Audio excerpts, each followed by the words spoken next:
Hungry Trilobyte podcast would like to start by acknowledging Soonercon. Set sail once again for the high seas of Oklahoma's longest-running pop culture convention. A fun weekend awaits you full of cosplay, shopping, celebrity autographs, panels, and the after-hours events. Set up in the Embassy Suites in Norman, Oklahoma, you'll find a fantastic geeky weekend, June 19th through 21st, 2026.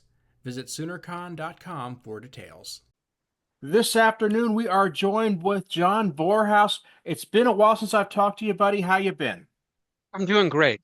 Aaron, how are you doing? I'm doing fantastic. I've gotten your new book here, The Comedy Writer's Companion, and in an episode we did a while back, you and I talked about your original book, The Writer's Toolbox, and I loved that book. That book was one of the best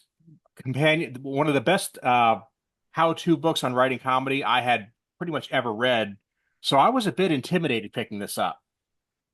Yeah, and I say that because if you've already written an excellent book on the topic, you have one of two things you can do. You can retread the same information over again, or you can say, all that stuff I wrote before was garbage, here's the real thing. And you managed to not do either one. Mm-hmm. Well, let me give you a little bit of context. First of all, thank you for that.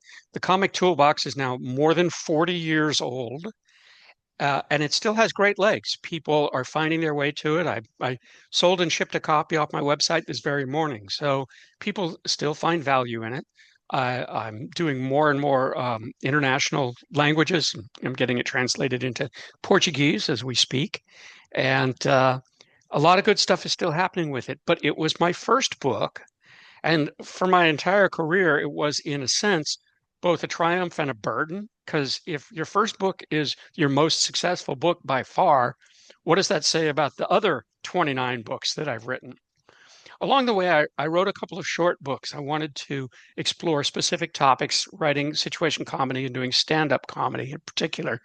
And I let those books sit for about 10 years, and then I went back and looked at them, and I felt like I did a pretty good job of getting at what I wanted to get at, but I didn't really get to the bottom of both of those books, nor my other small book, The Comedy Writer's Companion. So I thought, let me see if I can put together a greatest hits version, an omnibus version of this. Not old wine in new bottles, but really go back and revisit all that text and add what needs to be added and squeeze out the stupid, and then add a bunch of new content so that the Comedy Writer's Companion is not just a greatest hits. There's more to it than that. And what I discovered when I was going through this was I'm feeling the passage of time. I've spent 40 years since I published the Comic Toolbox. I spent 40 years traveling the world teaching and training writers how to be funny. I've learned a few new things along the way, and I've also deepened my understanding of myself in profound ways. What I think, how I write, how I capture thoughts and put them on the page. And so it feels to me now like the Comedy Writer's Companion is a good bookend at the end of my career to serve as a companion to the book that stood at the beginning of my career. It has been described thus as the last word on comedy from the guy who wrote the first word on comedy. That's a really good way to put it. And I'm glad that in describing it, you're leaning into the perspective you're putting on this, because one thing I was kind of picking up on is that in the original book, you would have a way of saying, hey, here's a thing that works, and this is what you should do. But then with this book, you circle back and kind of condense down again the perspective you've had and say, here's why it works. And one of the things you said in that first book that always struck with me is that if you're going to almost be scared to deconstruct a joke because you're going to think it loses its charm.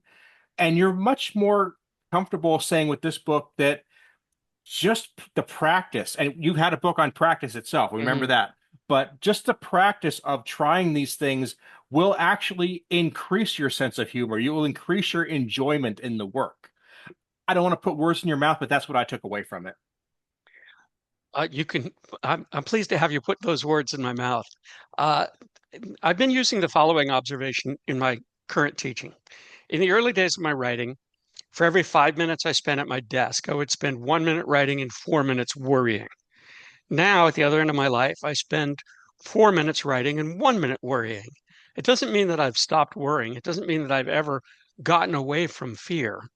But just through practice, just through writing, I've become much more comfortable with the process itself, and I've come to value the process. Also, Aaron, if I can speak frankly to today's world, for a lot of us, the process is all we have. The opportunities that exist for writers in 2026 are very different from the opportunities that existed 5, 10, 15, 20, 30, 40 years ago. To take one example, when I was coming up in situation comedy, it was still a viable path to move to LA, make phone calls, take meetings, get pitches, get work. That path is much different now. It's been replaced. There are other opportunities. I couldn't make my own sitcom on my iPhone 40 years ago. So there are opportunities that exist now that didn't exist then. But so much of what we face as writers, creative strivers in the modern world is just the onslaught of alternative information. For example, suppose you write a novel and you put it on Amazon, you independently publish it on Amazon, and you hope to have it discovered. You can put the lowest price point on it you want. You're still competing against tens of thousands of titles that are offered all over the world for free, simply because everybody who creates wants their voice to be heard. Many people don't really care about making a living, they just want their voice to be heard. Well, if that's your paradigm, it's a respectable paradigm. There's still creative joy in creative practice. But if you're trying to make a living at it these days, my sense is that it's harder than it used to be, although maybe that's just because I'm older than I used to be. But in any event, if you can't find your way to finding joy in the work for the work itself, then you're just making your uphill battle that much harder. Do you know, and I would never ask you to name names, but do you know of any comedy writers who truly don't enjoy the work, but they're just really good at it and managing to make money at it? It's funny, I had a conversation with a friend the other day, and he asked me if I had ever been depressed. And I said, no, I don't really feel like depression is part of my neurochemistry. But I was mindful of a movie I made, a documentary I made a few years ago with Kevin Pollak, the actor and comedian, called Misery Loves Comedy. And it asked the question, do you need to be screwed up to do stand-up comedy, or does stand-up comedy screw you up? The answer is both. Hmm. But Kevin and I agreed that our practice of comedy comes from a place of joy, not suffering.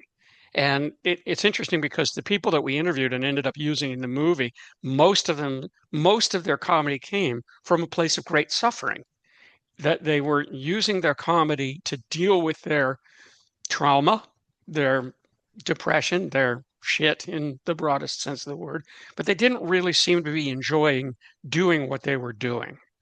So I know that there are a lot of comic practitioners who are just meeting a need for something that's deep within them. I'm not sure I've answered your question. Do I know of comedians who just write and are happy in the work? I'm sure there are. The reason I was asking was when you're dealing with something like this, where it's so difficult to make a living at it, and it's not an enjoyable process for most people, if you're going to do it, you almost have to get some enjoyment out of it because the money's not going to be there. I mean, you can be a doctor just because you like the money. You can be a mechanic just because you like the money. I have a hard time thinking you could do this work and not get something out of it yourself, just because you may have an option. I mean, I, in my career, I've done work for hire, and some of those jobs I didn't really have a lot of investment in the outcome. Right now, I'm thinking about horror movies. I wrote a horror movie, a thriller, and it really wasn't my thing. I took a certain amount of satisfaction in killing people in gruesome ways, but that's not where I live. But it was a problem-solving exercise, and I embraced it on that level as a problem-solving exercise. From the beginning of my career, I've had a motto, never leave money lying on the table. If someone will pay me to work, I will work. If someone will pay me for words, I will give them those words. And I'll take pleasure and pride in doing that. But consider where I stand now. I've just written the Comedy Writer's Companion. It's released, it's out there. Now the question on the table is not what's my next book, but even should there be a next book? I stand in a point in my career where it kind of doesn't matter whether I write anymore or not. It's not going to change my standard of living. It's not going to make me more known than I am. My level of being known is pretty well plateaued. Some people know me. I'm not a celebrity, but I'm known to some. Uh, my next book isn't going to change that. I don't anticipate there's anything I could write that would materially change how I'm regarded as a writer and a creator in the world. So any choice that I make is a choice I must make for myself, that it answers some need within myself to write this book. Let me be less coy.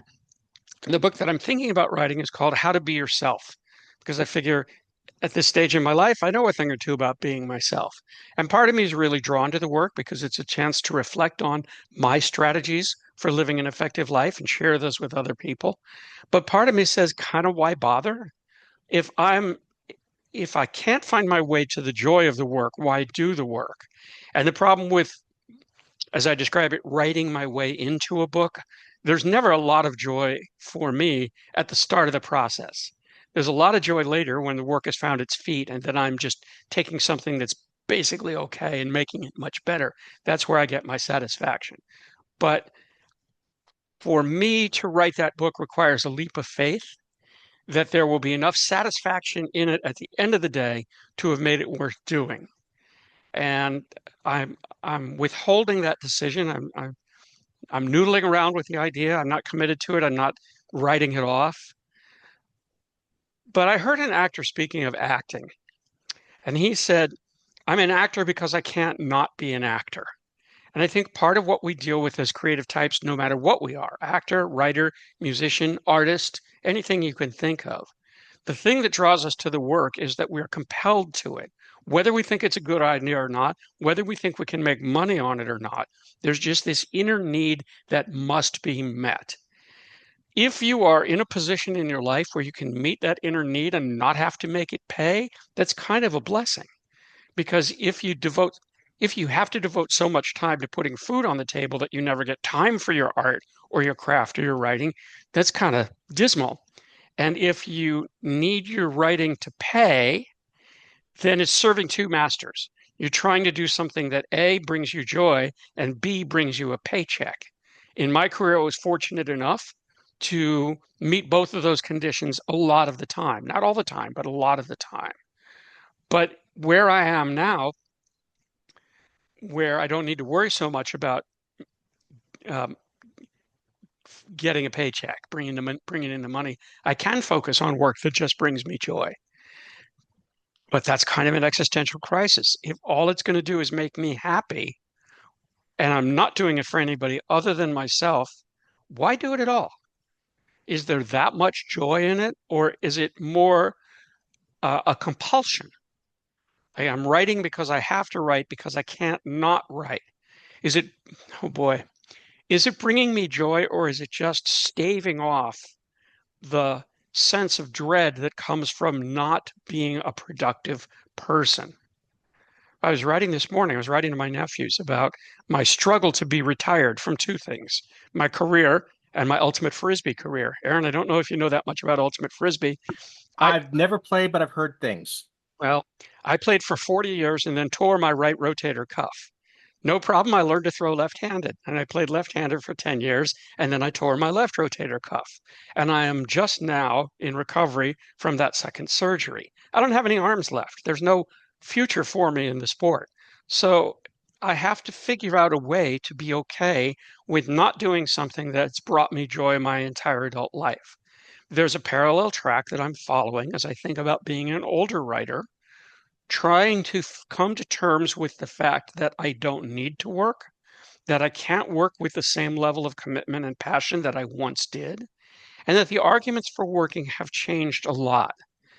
In broad strokes, I'm trying to become comfortable with the idea of retiring, and I'm not making very good progress with it. As is evidenced by the fact that I reached out to you and said, hey, let's do another podcast. As is evidenced by the fact that I'm going back to Europe again this summer. I told myself I'm not touring in Europe this summer, It's too much aggravation. There's too much geopolitical nonsense in the world. But then somebody reached out and invited me to be keynote speaker at the, get this, big Festivalowski comedy festival in Plock, Poland. I'm like, how can I say no to that? I How love the can name. I love the name. How can I not get on a plane to do that? So what we can extract from this, I guess I know that a lot of people that I'm talking to in this podcast are not in my stage of life. Whatever our stage of life is, there are always inner conflicts. And broadly speaking, the conflict is the conflict between the desire to do a thing and the fear to do a thing. I desire to be comfortably retired, but I fear to be comfortably retired. I desire to be okay with not playing Ultimate, but I fear to be okay with not playing Ultimate. For everybody in every stage of their career as writers, they desire to write, but they fear to write. I think that's axiomatic. So, what's really important beyond doing the work is doing the self examination, looking at ourselves as people who have conflict within and coming to terms with those conflicts through spiritual growth and self-understanding. And by spiritual growth, I don't mean, um, uh, voodoo or even religion in any sense, merely an acceleration of awareness and acceptance. Awareness, I see myself as I am. Acceptance, I am okay with myself as I am. On that platform, we can stand and look at inner conflict and feel quite okay with it and make deeper discoveries about it, and then feel even more okay about it.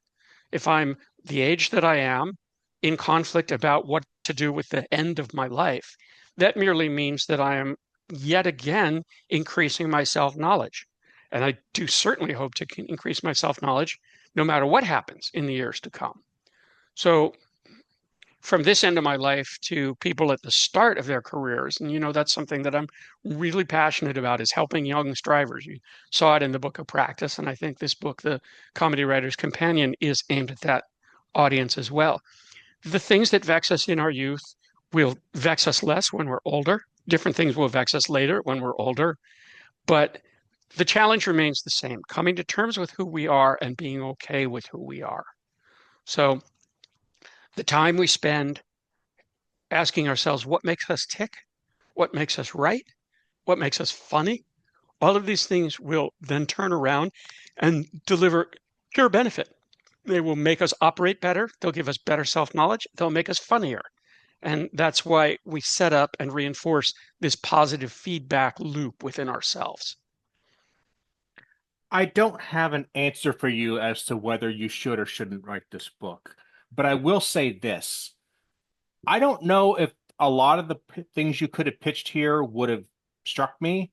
There might have been some things you could say that I'm going to write the ultimate Frisbee comic book history guide, and I'd be like, okay, have fun with that.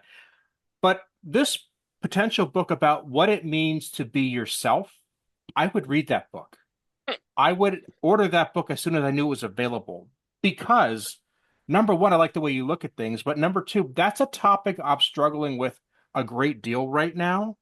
Not so much for myself because in off mic, you and I had a quick chat about things that have been going on in my life, and I've embraced the fact that I am who I am and I enjoy the perspective I have. But I see so many people around me, both in my physical life and in the world, who clearly don't have that. And I think that's a problem our culture has right now. And I would like more people like yourself saying, it's important to know who you are and what you're all about and not be judging yourself by other people's yardsticks. Well, curse you, Aaron Bossig. Let me tell you why. The minute you said I would buy that book, the little hair on the back of my neck stood up. And it's not because I thought, oh, I can sell a copy, but because you triggered my sense of mission. If I can write the book and it helps people, how can I not write it? So in a sense, you're putting a thumb on the scale of, okay, John, write the damn book. So thank you, but also curse you for that. I knew that may be a factor, and it was. I almost felt like I had to say it because I don't know what your motivation would be if you wanted to have a good motivation, but helping people is never a bad one. It may not be the only one, but it's a good one to have. That certainly has been my mission. And I've expanded my mission over time. That is, early on with the Comic Toolbox and related work, I understood that my mission was to help people be funny, how to be funny even if you're not. I wrote books on creativity that open the lens a little bit, how to be more generally creatively successful. I wrote a book on making art as I was making art for the first time. Stand up, I've taken my how to in a bunch of different directions. But in parallel, I found myself doing a whole other practice of educational consulting. And in this job, I help people get into top business schools, Harvard Business School, Stanford Graduate School of Business, Wharton School. This was my wife's enterprise, and I joined it a long time ago. And at a certain point, I found myself asking, what's the common denominator between the people I'm helping write comedy and the people I'm helping get into business school? And out of that question, I wrote the book of practice and proposed that the common denominator was identifying your practice and having a practice and engaging in that practice for the sake of advancing that practice. And that's true whether it's writing comedy or doing art or getting into business school or sports or romance or relationships or philosophy or theology or spirituality or anything. And when that happened, my sense of career pivoted to a sense of mission. And this also has to do with what happens when you get older and you start to ask yourself, what has been my legacy? And what can I do with the rest of my opportunity to create legacy? Now, I want to be clear on this because I think people have a misunderstanding of what legacy is. People think legacy is what happens after you're dead. Oh, he wrote the Comic Toolbox, and that's what he'll be remembered for. That's true to a certain extent. I regard the Comic Toolbox as my carrier wave. All of the other work that I've done will be carried into the future because the Comic Toolbox will definitely outlive me. I mean, it's lived for 40 years. It's got another 40 or more years into it. I think ultimately, with all due false modesty, it will take its place alongside the elements of style. It will do for comedy for generations what the Elements of Style has done for good writing. And the Elements of Style is now 125 years old. So, all right. So there is a book that will exist after I'm dead, and people will read it after I'm dead. But that's not what legacy is. Legacy exists now. Legacy exists in the work we do today. And even if all you're doing is writing a poem for your daughter on her 8th birthday and seeing the joy that's on her face, you are creating legacy in that moment because you're using your creative gifts to uplift and transform another person on the planet. So coming out of this, I'm inspired to remind myself that my motto for the last stage of my life is finish hard. And maybe I shouldn't worry about whether I'm enjoying the work or what it all will mean. Maybe I should just remind myself that as a student of my own work, I need to engage in my practice just because my practice is there. And I need to work on my legacy because I can add to my legacy every day in a way that is fulfilling to me personally every day. So that. Well, that encourages me, and I would definitely think that just it strengthens the argument of toward making the work. And I don't want to make it my mission to convince you to do it, but I do want to make a good argument in favor of it and let the actual decision fall on you. All you'd have to do is buy one advance copy, and then I'd be obliged to write text. That's not a bad thought. It's not a bad thought. No, because I want to I want to write it because I'm drawn to it, not because I'm responsible for it. Sure. And ultimately, I want you to write the book that you're going to be happy with, that is going to encompass the view you want to put forth. You're entitled to that. I can't help feeling all of this sounds like a luxury crisis. Do you know this expression, luxury crisis? I don't know that. Some people call it first world problems, but I do know that, yeah.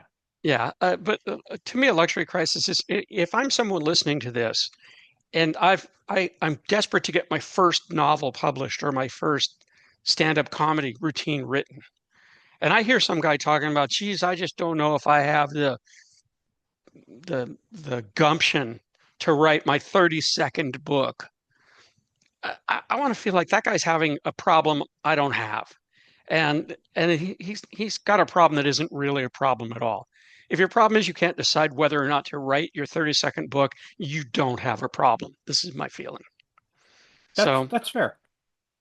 well, it's fair. It's fair from an outsider's perspective, but we don't live in the outsider's perspective. We live within our own perspective.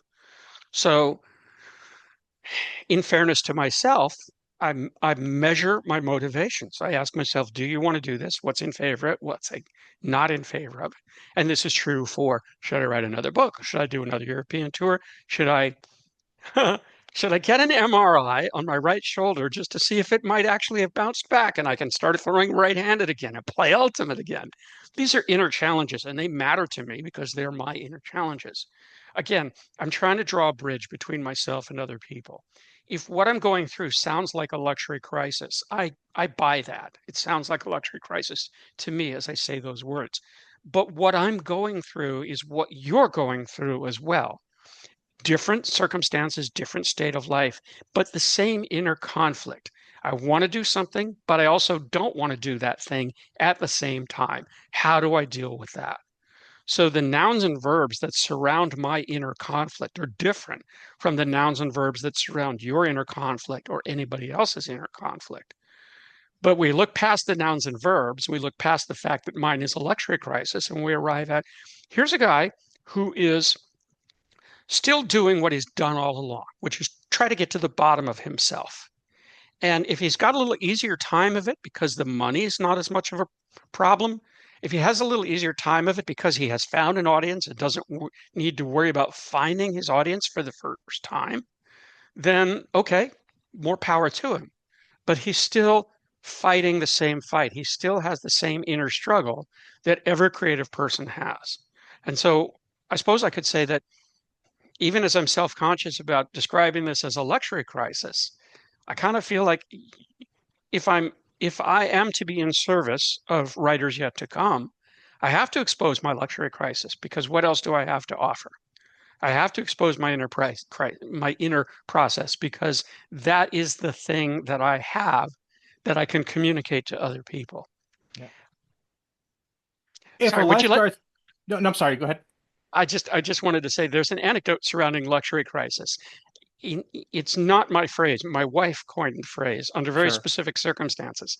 In 1994, I was working in Australia as a network executive in charge of production and a consultant, creative consultant to the television network. It was my first and really only experience as a network suit.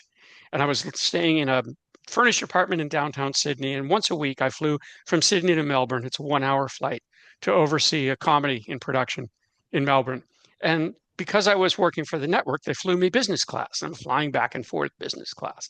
And I felt like such a hotshot because I was flying business class. Yeah, I'm this guy, I'm this made guy. Well, one time I was flying back from Melbourne and I got to the airport late and they had given away my seat in business class and I had to sit in the back of the plane. And I got back to Sydney and I went back to my apartment and I opened the door under a complete cloud of misery. Just grumble, grumble, grouch, grouch. And my wife says, "What's the matter with you?" And I said, "I had to fly coach." And she said these words, "You're having a luxury crisis." And, it hurt. It stung to hear those words, but what a marvelous life lesson because it taught me what a luxury crisis looks like. It taught me how to feel okay with something in me that's just plain wrong, an attitude that was not appropriate to the situation and not deserved. It gave me a tool and a piece of information that I have shared with thousands and thousands of people since. So once I got past the sting, ouch, my feelings, my wife just called me out on my bullshit. I realized that I had been given a gift. And maybe that's something else we can think about. The stuff that hurts, hurts. But if we can look past the hurt, we can find the gift that lies beneath.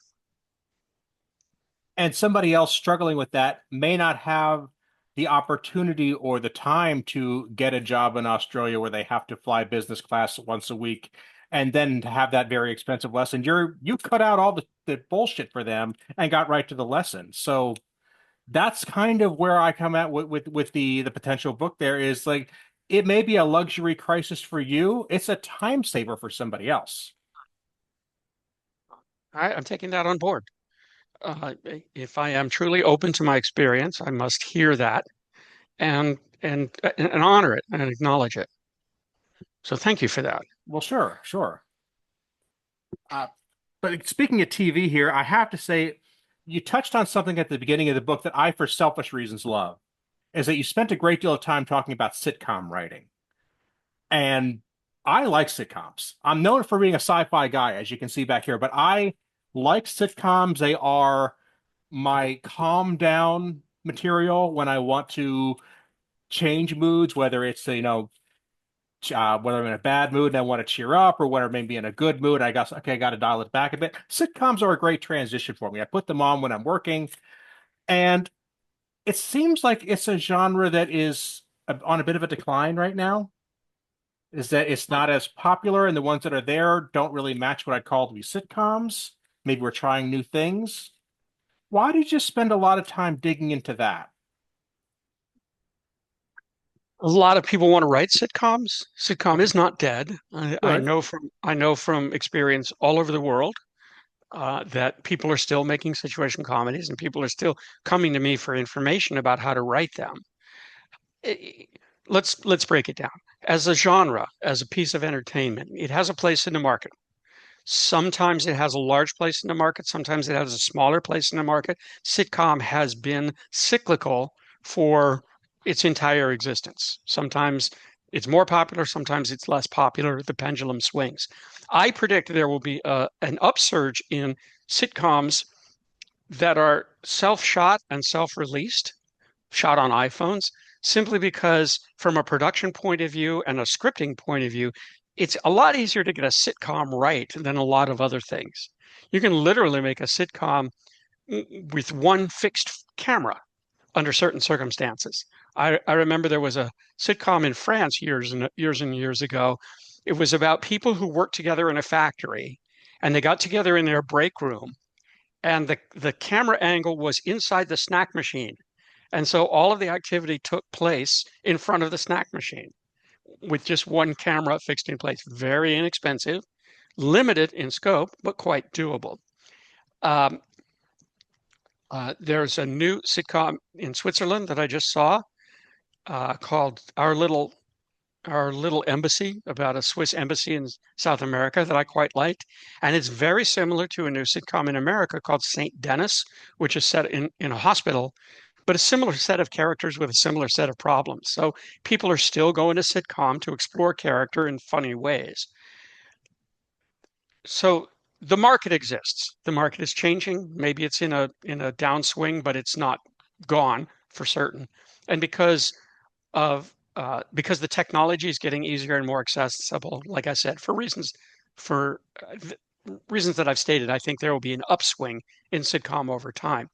But from a writer's point of view, I always describe sitcom as a gateway drug, because if you want to write scripted television or film, you can consider situation comedy, hour drama, serial drama, screenplays, limited series, dramatic, 8 episodes dramas.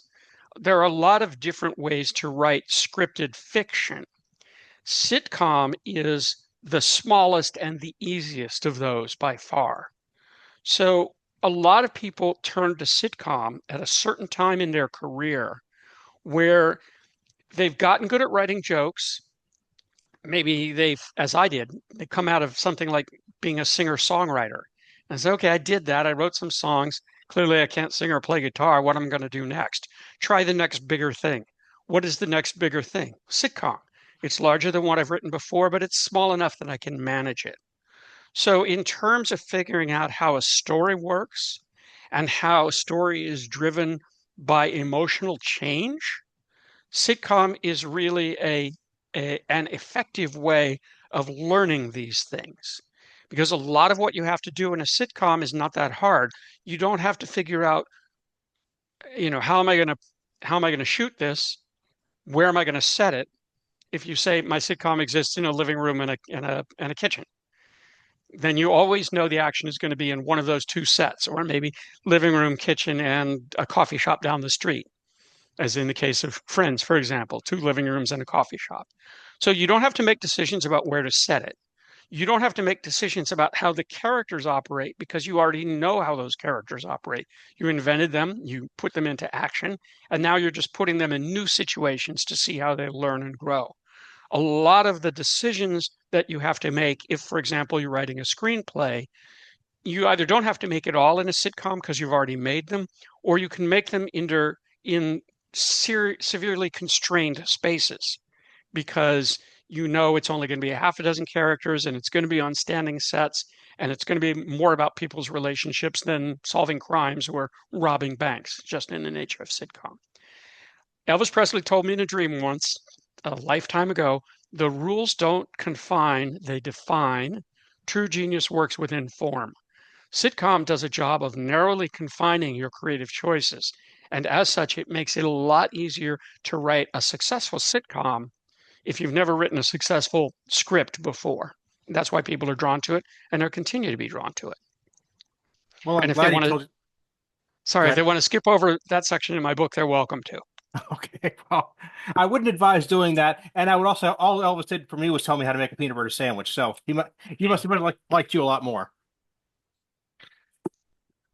But when it comes to comedy, and I think we touched on this a little bit last time, but it seems like there's been a lot of discussion that maybe comedy itself is on a downswing, and I disagree with that completely. I just think that we're going through a metamorphosis right now.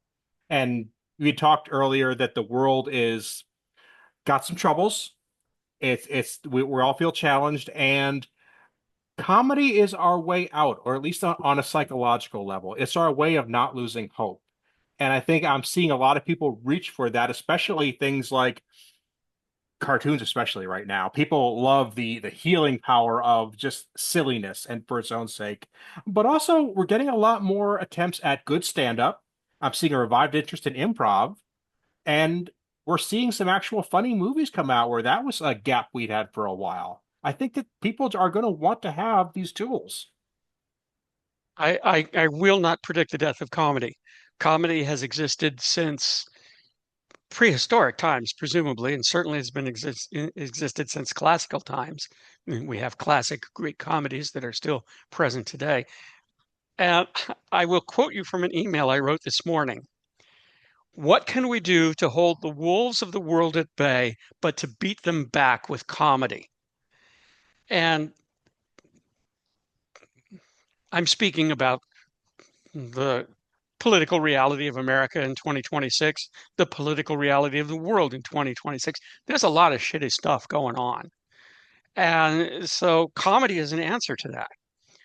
But comedy was an answer to COVID, and comedy was an answer to the uh, the Vietnam War, and comedy was an answer to the dull normalcy of the 1950s and to World War II and on back in time. Comedy is truth and pain. That's fundamental. Comedy is an answer to truth and pain and a response to truth and pain. You're feeling something, I'm feeling something. We know it's true, we know it hurts. We respond by telling a joke around it. The classic jokes, haven't had sex in a year. Celibate? No. Married. What's the truth and pain there? You're a married guy. You're not having as much sex as you used to. Every other married guy in the same circumstance has the same experience. And the joke speaks to the truth and pain of that moment. Or to take another example, this is my idea for my tombstone. I want the words on my tombstone to be, now I'm really bored. And there's a good solid joke there. The guy's dead. He can't be bored anymore because he's dead. But it speaks to the truth and pain of the fact that we're all going to die. We all have to deal with death. We all have to rage against it in some sense. Kind of the worse things get, the more comedy there is. Uh, Further to that point, when we ask ourselves who the funniest people in the world are, the answer is always people who suffer. Jewish humor exists, Irish humor exists because these are downtrodden people.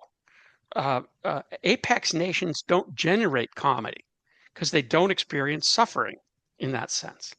And people at the top of the food chain don't generate comedy. I think because they're afraid to, because they understand that comedy is by nature very subversive, and uh, and the mere act of comedy is a challenge to the status quo. So yeah, no, comedy ain't dead. And it's not even dormant. It's different. That's all. Sure, sure.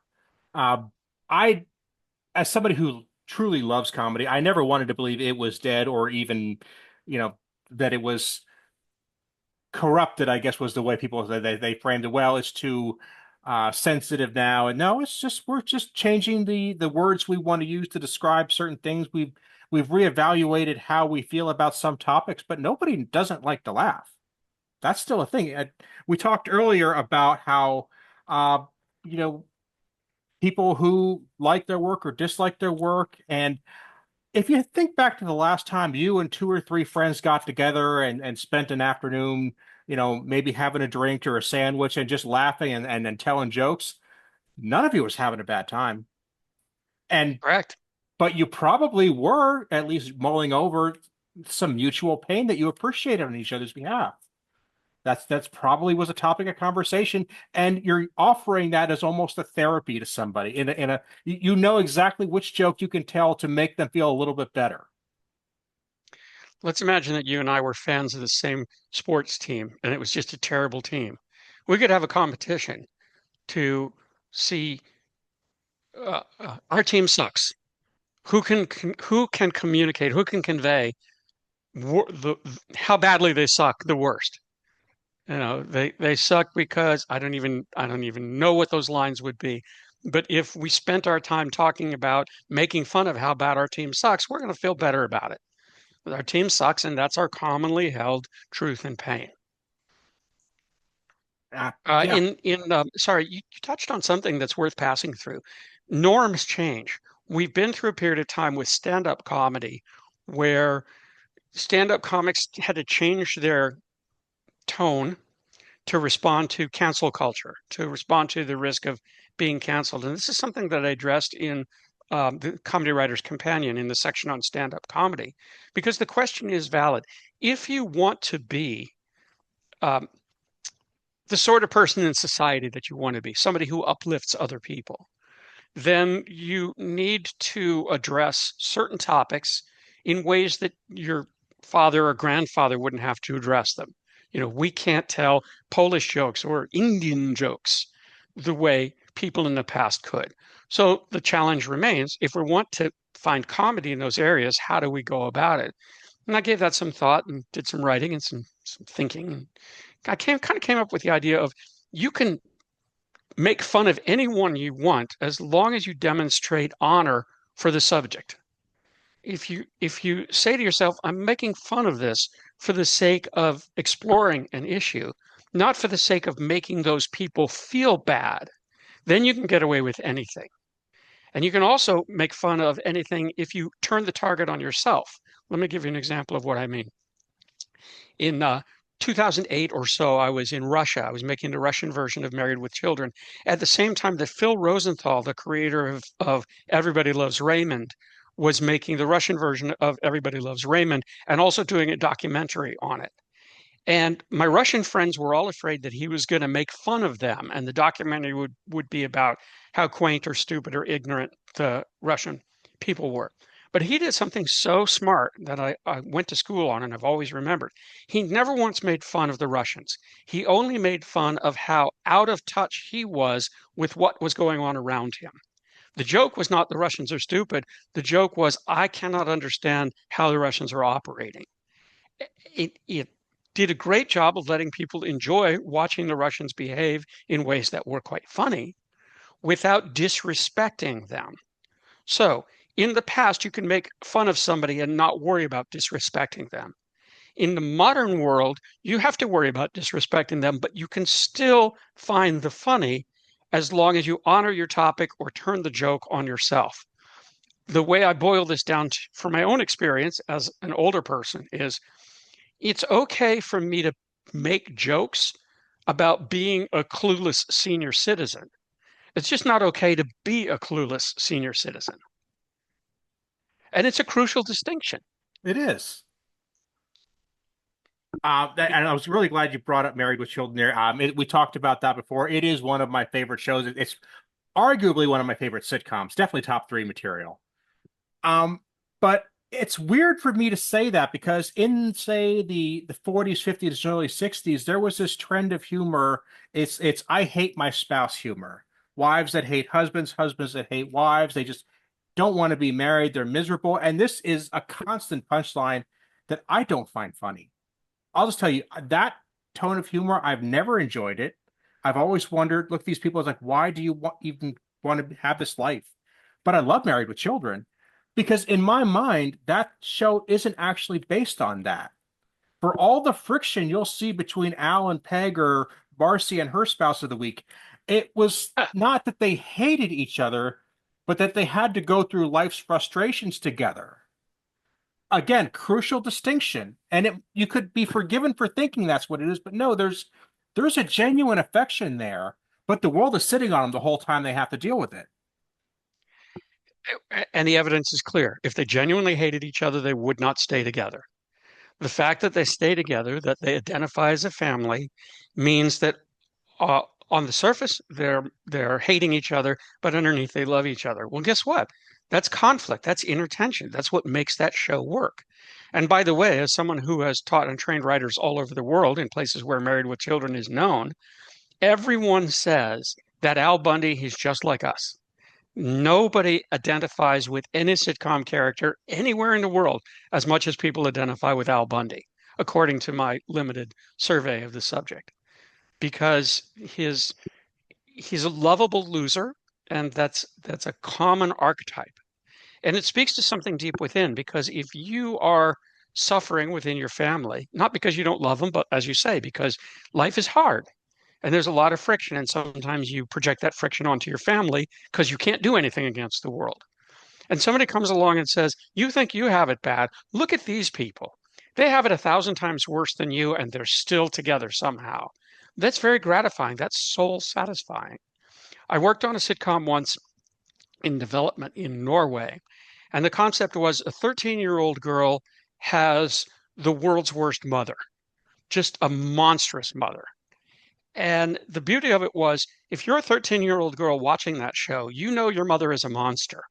But if you can watch the relationship between a 13-year-old girl and a mother who's 10 times worse, 1,000 times worse than your mother ever could be, consciously or unconsciously, you extract from it the message that, hey, I don't have it so bad. I can tolerate this. And that's what makes sitcom work, because the underlying message is it's not all that bad. It's not as bad as you think it is. Here are people who have problems that are like yours but worse, and somehow they're coping. Let's take the class of workplace comedies. Let's look at Jim and Dwight in The Office. Everybody who's ever worked in an office has a Dwight. And there's something so satisfying about seeing Dwight hoisted on his own petard over and over and over again. Because in the real world, you can't do that. You can't call that guy on his bullshit because he might be your boss. Or if he's not your boss, he's your coworker, and you still have to deal with him tomorrow. So you repress a lot of your feelings. And now a sitcom comes along and says, you can get those feelings off your chest by sitting down and enjoying a half an hour of The Office and watch Dwight get what's coming to him. It's soul satisfying. And so, again, to our question, is comedy dead? Is sitcom dead? Not as long as that there's need for this kind of soothing. My wife and I are rewatching a sitcom called My Boys. It's on Amazon Prime, and it's from the 1990s and early 2000s. It's about a young female sports writer in Chicago and her poker buddies. And we're watching it as you described it. We're watching it as comfort food. At the end of the night, after we've watched like intense drama or thrillers or something like that, we need something to cleanse the palate and ease us down. And so we watch an episode of that. And even though it's a generation later, the challenges of young people finding their way in the world, finding love, identity, companionship, camaraderie, uh, it's all still there, and it all still works. So a good sitcom is at once very specific and very universal. And this is why I mentioned one sitcom from Switzerland set in a South American embassy is very much like an American sitcom set in a hospital. How are those things the same? Because people in the cast have questions around their self-worth that they're trying to address in the context of their workplace. I I'm amazed that you kind of phrased it that way because I'm watching The Office now, and this is actually my first time genuinely watching it because it was one of those shows that every time I tried to watch it, I would catch the same two episodes over and over again. And the reason I didn't watch it when it was first on is that it was first on in the mid 2000s, and at that point in my life, I was working a crappy office job in Scranton. So I didn't have the time to watch it because I was living Living that it. life. And now I see it and it feels like it's hyper specific for me to have a flashback to my early 20s. And it's very strange. And I know why it has the appeal, but it is so strange for me to like watch other people get into it and who have been into it far longer than I have. It's like, but they just see their lives there too. So, yeah, but I recognize all these places. And it's like I say, it doesn't the setting can be anything. It's the window dressing, but sometimes it's the flavor that makes all the difference. 2 points. One, it has been said that comedy is tragedy plus time. You're sufficiently far removed from your Scranton years that you can view them from a safe distance. And the other, comedy is cruelty. A thing isn't funny to the person it's happening to, it's funny to the people watching.